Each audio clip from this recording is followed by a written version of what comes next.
Jesus. Thank you, everybody. My name is Niall Doherty. I run a blog called Disrupting Development. It's all about thinking for yourself and living your dreams. And last week, in the run-up to promote the release of my first ebook, I did a little project called Random Acts of Courage. The idea was to go out each day and take on 10 challenges that would push me out of my comfort zone. And I think it's important to do that. I think by pushing yourself out of your comfort zone, that's the way you grow. And instead of running from our fears or hiding from our fears, we should confront them, face them. So I'll give you a few examples of the challenges I undertook. One I did on Monday was make eye contact with a stranger and don't look away until they look away first. It's actually quite easy to do. They weren't all animals. It's quite easy to do in Ireland because in Ireland we just barely glance at strangers and then look away. So here it's easy to hold eye contact longer. Another challenge I did on the Monday was to convince a stranger to have their photo taken with you. Now that's actually quite an easy thing to do. I've done that about 3 times. And the trick is that you go up to 2 friendly looking people and hand the camera to one and say, "Can you take a picture of me?" And then say, "With your friend?" They always do. On Tuesday, one of the challenges I had was to go to a clothing store for the opposite sex, hold up an outfit, and then ask the sales rep if it would look good on you. I decided I would go to the Ann Summer shop. And unfortunately, I didn't count on them calling my bluff and saying, "Oh yeah, you should try that on." So I had to back out of there slowly before I ended up in a little leather number. Also on Tuesday, this was a big one for me, sing or dance in a public place where nobody else is singing or dancing. So I set myself up down on Oliver Plunkett Street, this video of it on my website, and I belted out 3 tunes, one of which was Bonnie Tyler's Holding Out for a Hero. Also on Tuesday, another tough one, lie down in a busy department store and stay there until someone asks if you're okay. So there's me in bad stores. It took security 2.5 minutes.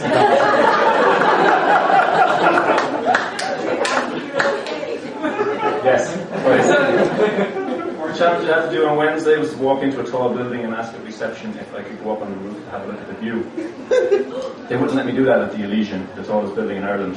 But I did find a nice maintenance guy named Sean at City Quarters who said, "Yeah, come on, please walk." That's this picture of me up there. Another challenge on Wednesday, ask a stranger to do an unreasonable favour for you. The favour I wanted was a piggyback ride. Now this is actually pretty easy to do. All you do is you find a group of young fellas. And there's all this peer pressure and they'll egg each other on. So they'll do pretty much anything you ask them.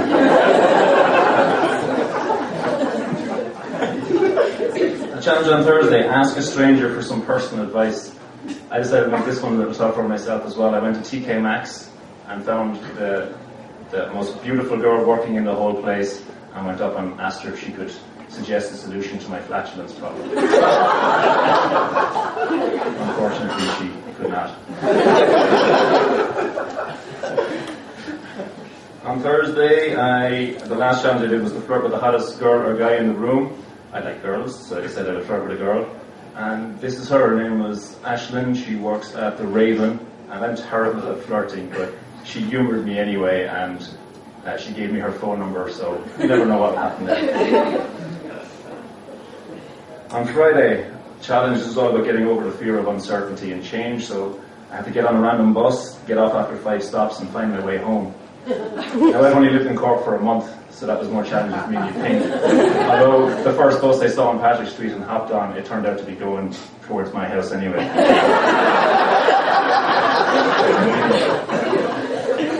And then a big one for me on Friday was to shave your head or dye your hair. I'd never shaved my head before. And I thought I looked like a complete freak because I don't have the smallest ears in the world. But luckily it turned out okay. I was pretty happy with it. But so those are some of the amusing challenges I did, but it wasn't all fun and games. I wanted to do some meaningful things as well. So on Monday, one of the challenges was to strike up a conversation with a homeless person. And I sat down next to a guy named Eric on Oliver Plunkett Street, and he told me when he was 15 years old, he gave his mother an ultimatum. It's either your abusive boyfriends or it's me. And his mother didn't choose him.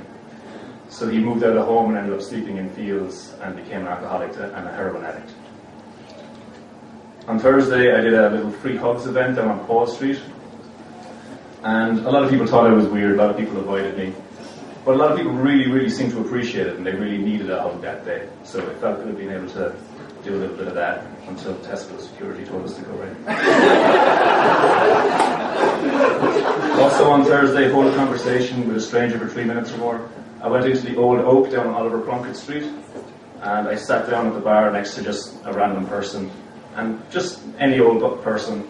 And it turns out his name was Jerry. He's in the shellfish business. He's written 4 books of poetry. And I left there just believing Jerry to be a very remarkable man. And I think we should all listen to strangers a bit more and talk to strangers a bit more. Also on Thursday, get back in contact with a childhood friend or mentor and thank them for a positive impact they've had in your life.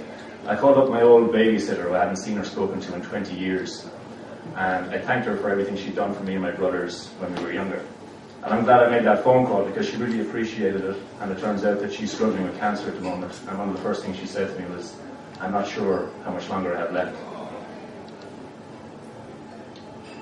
And also on Friday, I asked someone very different from you to share their viewpoint on a controversial topic. I'm vegan, so I went and asked a butcher about veganism. And this is actually something I wish people would do more of, is instead of arguing their viewpoints, is just to listen to other people. I don't think we do that enough. We're always defending ourselves. But when you just open up, it's easy to respect people a lot more. So 3 things I learned from my week of random acts of courage. 1 is you don't have to live your life the way other people expect you to.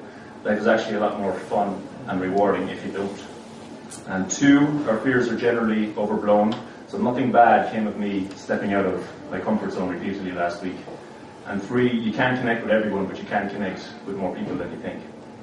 And I have a little challenge to leave everybody here with. So before the end of the night, if you can try and make eye contact with a stranger and approach them with a smile and introduce yourself and just connect for a few minutes. Because I met a lot of remarkable people last week and had a lot of fun. And it was only possible because I stepped out of my comfort zone and I talked to strangers and I took some risks. And I think we should all do that a little bit more. So once again, my name is Niall Doherty. ndoherty.com is my website. You can see videos of me doing a lot of those things. Thank you.